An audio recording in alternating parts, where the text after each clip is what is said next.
If the waves were simply running around and not moving energy, then probably we wouldn't worry too much about those. But obviously, waves in the climate system, in the atmosphere and the ocean, are moving, propagating energy. So we need to look at the dispersion of energy away from the source. The source could be the interaction with the mountain, as we said, or the heat source that we already talked about when we looked at the tropical dynamics, where the diabatic heating in the convection produced the vortex tube stretching and generated the link between the lower level and the higher level, and gave us the dynamics despite the a weak temperature gradient and so on. So those are still the ideas, but now we will get more complicated when we go to MJOs, monsoon, interseasonal oscillations, and El Nino, and so on. Okay, starting with our equations, dk dt minus k du bar dx, dm dt is minus k du bar dz, and dl dt is minus k du bar dy. We can move on to the wave action density, which is defined as C equal epsilon or omega d, where energy density of a wave epsilon is defined as rho g h squared over 2. Looks a little bit like potential energy, with h representing the amplitude of the wave. Basically that means the energy is proportional to square of the amplitude. You probably already knew that, because when you talk about getting hit by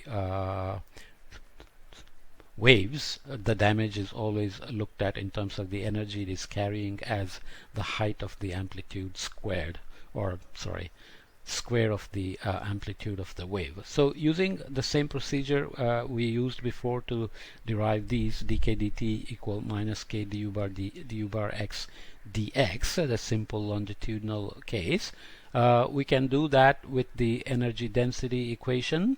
Okay, this one, sorry, the wave action density, d psi dt plus dxi of c bar c tilde gd. So this is the group velocity vector, Doppler shifted with the background state considered, times c.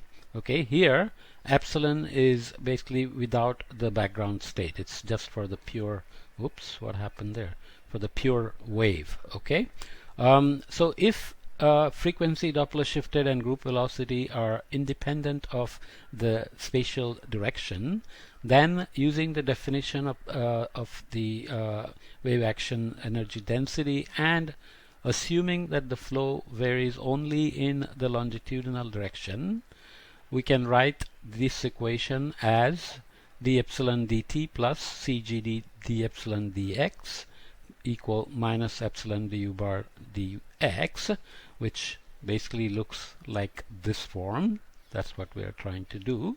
So again, relating the wave energy to the background state. So this is now the total derivative as before we wrote for dk dt equals minus epsilon du bar dx. So how is the background state giving waves the energy, or modulating the energy of the waves? Okay, we have to then do that in a quiescent or constant basic state to understand the concepts. So if the basic state is quiescent, then we just set u bar equal to 0, then du bar dx, du bar dz, and so on becomes 0.